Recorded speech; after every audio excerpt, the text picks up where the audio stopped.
Hi, everyone. Thank you so much for joining my talk today. And my name is Jane Yu. I'm currently working at Dropbox. I want to spend the next 30 minutes to talk about some of my product management learnings in the past 7 years working here at the San Francisco Bay Area. I hope some of the insights I'll be sharing today can give you some insights about what it takes to be a successful product manager. Speaking about being successful, it's actually not that easy. What I learned early on is that there are actually some hard realities that every single product manager might facing. And I want to also share a little bit, okay, how I have been conquer some of the problems, obstacles in the tens of hours of my product management journey. Last but not least, I want to highlight some of the skill sets I realize is very critical as a product manager. And eventually, I want to be able to continuously hone those skills, be able to continue to working on the craftsmanship of product management, especially as a lifetime skills. So jumping into the hard realities that I have been learning throughout my career, that first of all, 70% of projects fail, and this is the hard statistics. So every product managers would like their project to succeed, their product to be successful, users do want it, but the reality is that we do have a larger chance to fail than succeed. The second hard reality is startups versus big companies. What I mean by that, if you think about that as a product manager, we are responsible to bring an idea to production. But oftentimes we find ourselves in a situation how we can also compete. And if we are working at a startup, that's great because startups give this environment. We have to be a great product manager to make things happen with limited resources, with limited time. And unfortunately, most of us actually working at the larger companies. And that is the hard reality I wanted to share here, is that in larger companies, the company already have established the business models, but why that startup still sometimes win over big companies is because they have this speed and the focus that we don't normally get at the big companies. And how we can reshape our environment while working at a big company becomes even more critical. The third but not least, the hard reality is product manager talents are often underutilized. What I mean by that, I believe some of you have already experienced people may come to us ask about what's the difference between a product manager and a program manager or a project manager. And because the product management, the definition is pretty vague, and the scope is wide. So it's so vague that everybody may not have the same definition, may not have the same perception. So I want also to talk about why that product managers are different than program manager and project managers, and I will touch base on that as well. So those are the three hard realities that I fight. And before I jump into the solution, I wanted to also bring your attention on something I learned recently, is that no matter at work and life, for any hard realities, I'd love to share with you this framework that I ring from Shihen Yi. I highly recommend you to check out this TED Talk that he gave earlier. And it's really about, for any reality facts that out of our control, and we should be able to recognize it. But the most important thing, to accept it. I have a hard time and spend a good amount of time to accept the three hard realities working as a product manager. But I did, went past by that and start to looking at how I can investigate it, what's my game plan around it. Okay, so now jumping into how I spend my time in the past 10,000 hours as a product manager, what's my journey looks like, facing all the hard realities that have been mentioned. So really that my journey can be divided phases. The first phase I actually start off working at some early stage startups because I just want to try it out how product manager works. So I sometimes even work for free as a product manager at certain startups. So that really gave me a perspective about what I need to learn about how to focus to build something that people truly value. As someone come from Adobe actually mentioned at one point, I learned online is that people do have expectation that a great product manager would be both a visionary and a user representative. And I would definitely want to talk more about what have been done for this phase. The second phase, I spent a lot of good amount of time at Autodesk, and in Autodesk, I definitely learned a lot. And the top one learning from there is that what's the secret to help managing stakeholders and align stakeholders. And some of my early learnings is also about what's the most fundamental thing we can bring people on board as early as possible, and proactive communication matters and how to do that. Last but not least here, phase 3, I'm currently working at Dropbox, where I'm still constantly learning that, and I've discovered that team happiness matters a lot, and what are the things that we can constantly improve team happiness. So jumping into each of the phases. In the early stage, when I'm trying to figure out, how that the product manager can focus on things users truly value, I do kind of dig into Y Combinator's blogs quite often. And I often learn a lot, all the techniques, frameworks that we can use.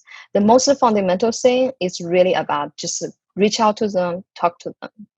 And I think that by keeping an eye on how startup operates really helps me to bring a perspective on, okay, how I can spend my energy, how I can bring the team's energy into some valuable, product buildings that users might really want. And I want to point out here is that often in a company, we have business owners, stakeholders have great ideas. We have team have great ideas about how to address some business problems. So, but the one thing that is very critical is about user problem validation. That before we jump into any code, can we start to mock up some of the prototypes and bring to users and to validate before we jump into any solution? And what I learned is that that's a fundamental part to really fulfill that, to answer this question, what users truly value. So speaking about stakeholder management, and one of my biggest learning at the Autodesk is that we should always consider to bring people on board as early as possible. We don't want any stakeholders to find out some of our progress later in the stage of the project or product development and feel left behind. And we also wanted to make sure all the stakeholders, their voice being heard. The great way to do that is called stakeholder mapping, and make sure you map out all the stakeholders with your team, and to really conduct a workshop around it, and make sure bring all the people on board, early in the process. Here and another, the key to really have an effective stakeholder management, I think it's really simple, but it's hard to do as well. And that is proactive communication diligently. So what I mean by that, it sounds really simple, but so let me give you an example. In the past, I have been flying in China, use China Airlines quite often. And so oftentimes I found myself sitting on the plane, being notified the plane will take off soon. But then I didn't, like 10 minutes passed, 20 minutes passed, 1 hour passed, 2 hours passed. I was in this constantly waiting mode. And I was thinking, I'm okay to wait for 2 hours as long as they can notify me, hey, the plane gonna be taking off in 2 hours. I will be feel okay and utilize that 2 hours to read or do anything else. But unfortunately, most of my time spending in the waiting mode. And sometimes it might be only 10 minutes waiting, but the experience is not great. If I can be notified earlier, and I will feel better. So this definitely apply to stakeholder communication management.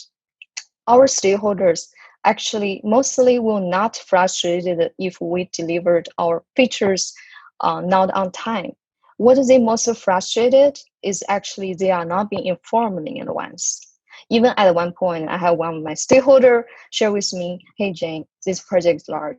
I understand, even it's delayed for a year, I'll be okay. But I want to be informed. I want to be in the know. So that's really a key element about how to constantly communicate with our stakeholders to build that trust that they know that they'll be informed in advance. So speaking about team happiness, I really realized that to build a great product, the heavy lifting part is on the team. the designers, the engineers. And they have the best ideas, they have the best solutions to solve the problems. And so I was thinking, okay, so how I can continuously improve the team efficiency. And in the very beginning, I even went out to ask some open-ended questions. I would ask my team members, what can I do as a product manager to improve your happiness as this team just a little bit more? With this kind of question, I finally learned that it's critical to build a trust between product manager and designer and engineers. One way to do it is to speak their languages. If we talk to engineers, we should be able to have some common language, common terms here we can use. And if we speak to designers, we should do something similar. Design terms. If we speak to our stakeholders, business owners, we should be able to speak our business languages.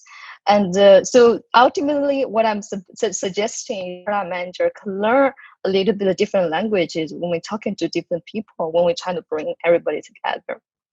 Is it hard to do? It's actually not. Why?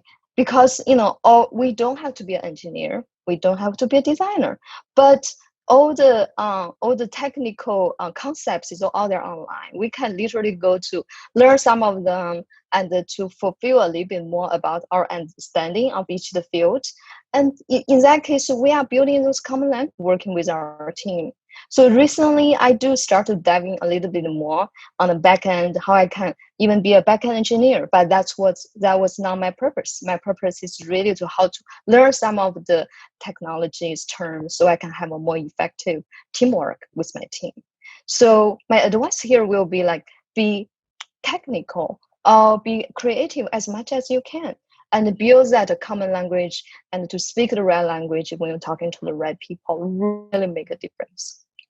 So to summarize my 10,000-hour journey, I also have some must-dos that categorize into two things. I must measure metrics and must do engagements. So I kind of also put into these three categories. If we're speaking about how to understand our users, the metrics here is really simple. Before release, how we can measure, the user wants by talking to them. So that would be number of user interviews. How many of interviews did we do? Did we talk to them? How frequently? Do we really understand them? NPS score, Net Promoter Score for usability test. What I mean by that, so that is really bring a mock-up, a prototype to users. Ask them to give a score from 1 to 10. How they like it, why they don't like it, how we can do to make it 10. Those kind of insights really help us to focus on areas that the users want.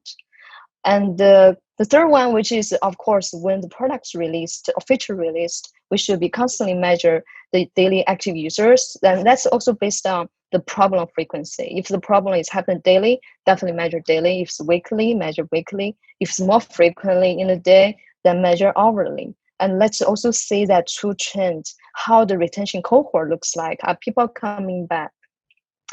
Last but not least, on the user metrics is about referral, because we want to see how viral this feature, is bring to user, how valuable it is. That, one thing that can measure virality is the word of mouth. So can we measure that, number of referrals to really to see that our users value the feature or products we are providing.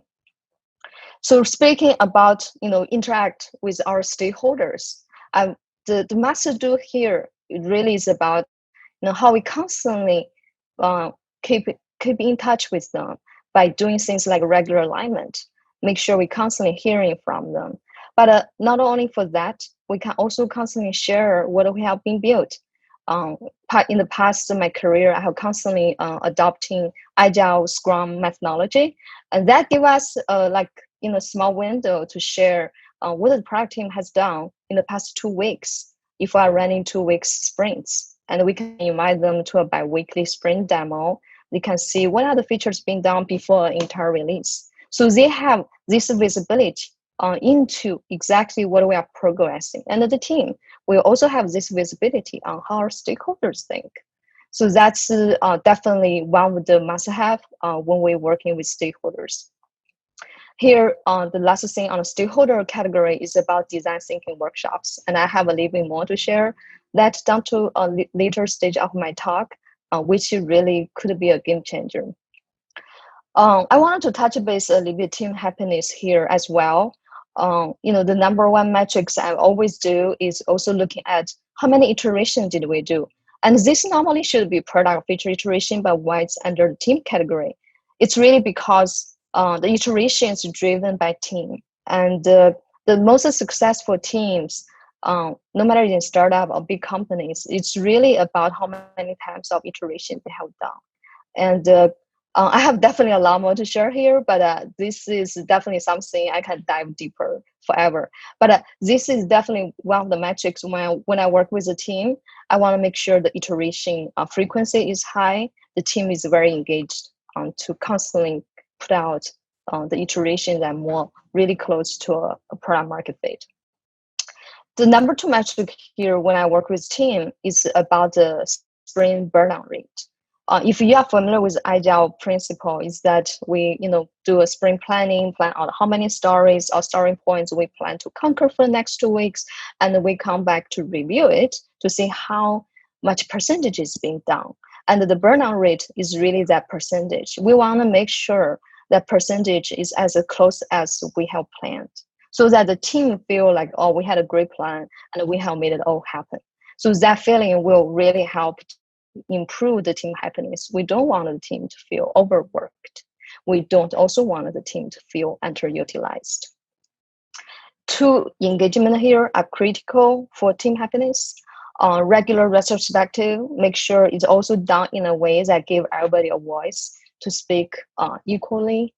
Sometimes some people on the team might be shy, so we should adopt some of the design thinking methodologies and to like let everybody have a voice.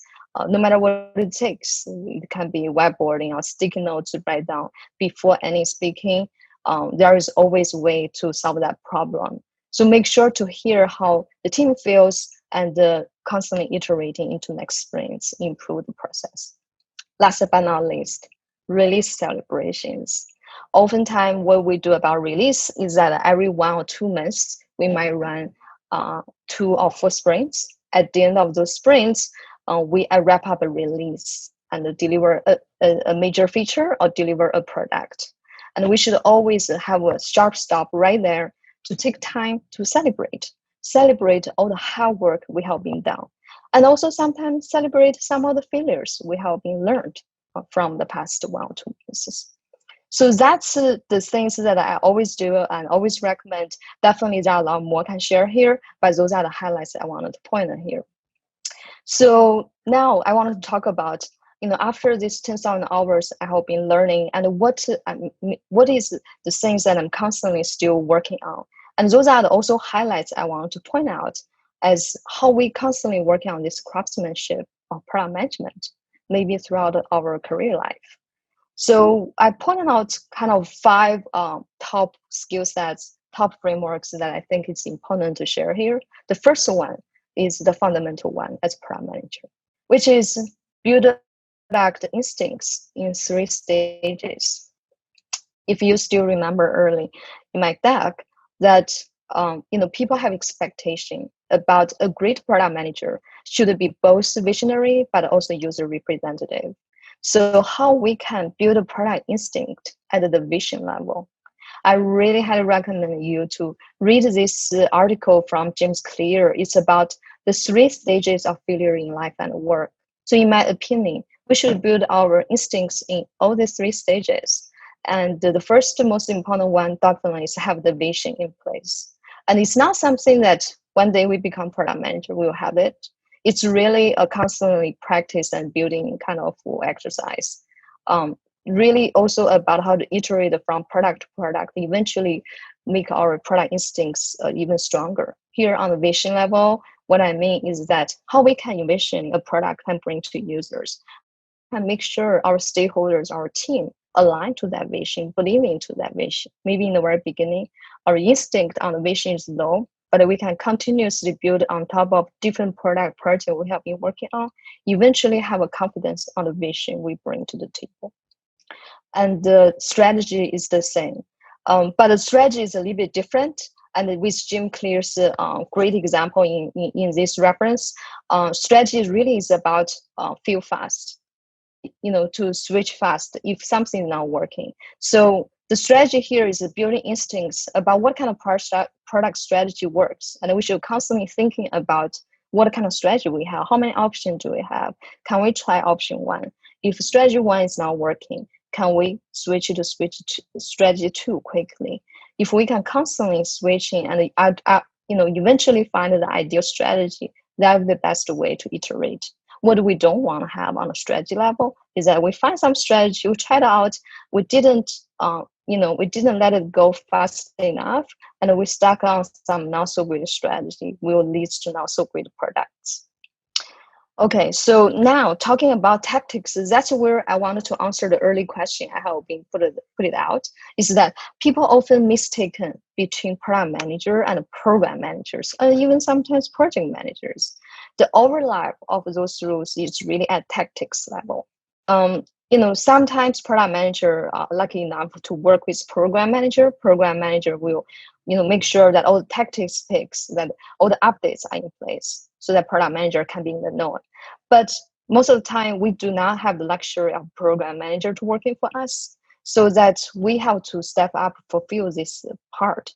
As a product manager, we needed to know, is this feature just developed? Is this test? Is this design review done? Our stakeholders thinking, and what's their feedback looks like? So those are many, many kind of check-ins and updates. And it's definitely overlap with some of the program managers' work. But if we don't have program manager to do that for us, we need to step up to do that. And we need to be excellent in those program management as well. So you can say that really the biggest difference between product manager and the program manager, project manager, is that we are actually the owner of the roadmap. We are the owner of help to prioritize and to propose business cases. We are actually be responsible for the product vision and the strategies, in addition to the tactics we need to cover as well. Okay, so next one is about level 5 leadership. If you have read this book, good, great, you know what I mean. If you haven't, I highly recommend you to read this book. So early in my career as a product manager, this book has really set up a great foundation for me about how to working with team, and about how to build a great team from scratch. I have been definitely practice some of the skills that's mentioned in the book to build a centralized data platform team at Autodesk from scratch. And a lot of learning, a lot of failures, a lot of mistakes, but we also have our successes as well. So the level 5 leadership really is the principles that how we build out our leadership within ourselves, that enable a team to be able to confront all the brutal facts. Maybe sometimes it's the feedback you don't want to hear, and to really to form a culture of discipline that constantly brutally looking at what's the reality and how we can conquer it along with the team. Highly recommend it. And level 5 leadership is always something I'm constantly working on. Okay, so the next one, influence people without authority. This is something I learned a little bit in the mid and late stage of my product management career so far. It's definitely very fundamental skill sets. And the reason is why is that, so imagine that we are hiring a company and we have to work with many people. As product manager, we are more like a bridge between stakeholders, designer, engineer to make things happen. We are the glue for all the groups and with users as well. So sometimes we will find out situations that, we don't have the flexibility to pick the people we want to work, but we have to all bring people together to achieve something together. And that sometimes can be hard. So how to conquer that? Number one principle I learned here is that how to influence people without authority is about how to becoming genuinely interested in other people. And where that I can find this common goal, common ground that we'll be all interested, and we can find this situation regardless, I'm working with a stakeholder, regardless I'm working with engineer team, regardless I'm working with users. Like, where are the things that the people I'm working with, where are they interested at, and how that can overlap with the overall project or product goals. And that has been a great kind of tool for me to always turn all the situations into a win-win situation, become so efficient working with the people, and become also so efficient to influence the product directions. Smile is critical, because when you smile, you are really being kind, and we are all in this to achieve something together. Be kind, smile, really is effective to really work with people. And last but not least, to be a good listener. Ultimately, we have to rely on people to make things happen. We rely on stakeholders, business, owners to help to prove our budget and funding. We rely on our designers and engineering team to make things happen. So we have to understand them first. Then we can come back to them with proposal and to be understood. So to be a good listener, it's one of the fundamental skills we need to have as product manager. And this book, How to Win Friends and Influence People, written in 1930s, I'm still reading today. It's a book that I need to constantly read and constantly come back to constantly practice those skills. Okay, so the next one is about storytelling. Start with why. This is something I actually learned recently. A great sharing from another peer product manager. Working at a Dropbox. So what I mean here, why start with why relevant storytelling, and that's something important to product manager. So as a product manager, we all have to go out to build a business case, to share that vision, that strategy we are bringing onto the table. And that involves how we can convince our stakeholders, convince our designer engineers, and sometimes, talk with our users as well. And so here is a great example about how to convince people and how to do that storytelling.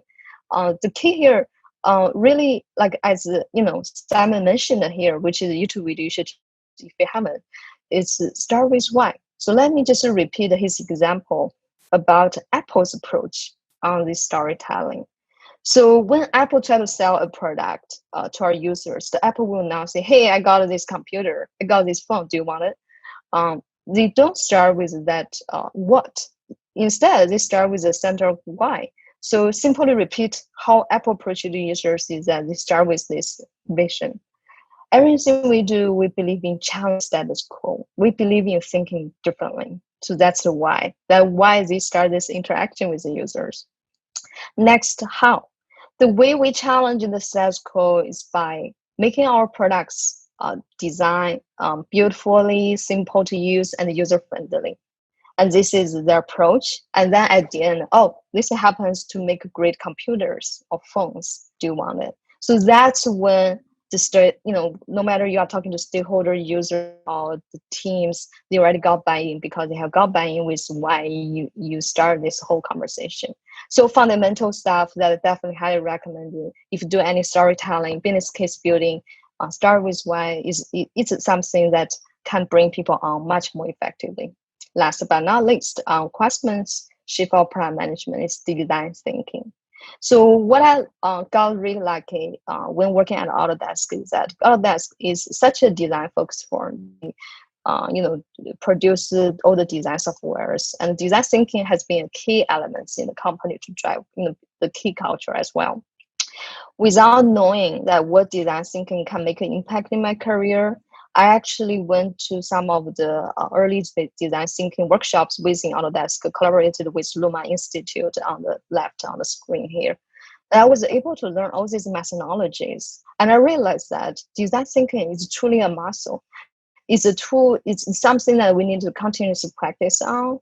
And those tools really help to understand people, to observe problems, to validate the situations that maybe we can find the pinpoints, and also to find out the solutions eventually, merge all the ideas, consolidate all the things into a nugget that can be a product proposal, can be a plan, can be anything that we can bring people to working on. And I definitely highly recommend to check out the Luma institution, to check out some of methodologies. This is something that I'm still using day to day in my job. The middle part I want to talk about is user story mapping. And oftentimes we facing about a lot of big scope projects as product managers, and how we can see the whole picture about what we're trying to build, how we can bring that picture to our stakeholder, to our teams to also see the picture. User story mapping helps. User story mapping is also such a great tool to constantly focus on that craftsmanship. What I mean by that is that it gives us a great way to slice dice all the users' needs into different sprints. You can talk about sprints or releases, and we can start off with a beginning that is something very rough, but we want to get something out quickly to get user feedback, and then we come back with the next iteration to make it even better, and we come back with more iterations. Eventually, we ended with end game that could be a masterpiece. But that's really a process of craftsmanship, constantly make it better and better. So I love user story mapping, working with our engineering teams and working with our stakeholders to bring our alignment together in that way. The sprint, design sprint, definitely worth mentioning. And I have been seeing some of the product managers have given talks about this as well. Truly is a game changer to me because the design sprints is almost one of the very few workshops that you have the ability to bring users, experts, stakeholders, decision makers, and the engineer and designers together, and to really align on something we're trying to build. So in the beginning, everybody may have a different perception about what we're trying to achieve together. But with the design sprint, a week of exercise, people will be able to landing on agreement, on alignment with the user's feedback on what should be the focus. And it can be changing, the beginning picture and the end picture can be drastically changed dramatically. But that's what it takes to really align the team to build something together and that makes sense to our users. Anyway, so these are the 5 main things I'm still working on. I love to share with you constantly to also wanted to hear from you. What do you think about those and what other things you think can be useful for product management? Overall, I find out that my work as a product manager really is my play. And all these hard realities, that once we accept it, once we have a game plan around it, it really can transform into a playful work. So I enjoy my work every day. And when I'm looking at the large percentage rate of project failures, all I think is that I can actually maximize the opportunity to succeed and accept it does fail sometimes, and we can learn from these failures. Also adopt a startup mindset, and it does make a difference that we can bring a little bit speed if we are working on big companies. At the same time, we understand we need to be patient and bring everybody on. That takes time, and that's okay. The last but not least, people have different perceptions about what product manager might do. So that's really a great opportunity for product managers to tap more into our own creative energy, to do some critical thinking, to really show to people what a great product manager might look like. So that's my sharing today. Thank you so much for your time. And I'd love to hear from you how you think, and feel free to ping me anytime. Thank you.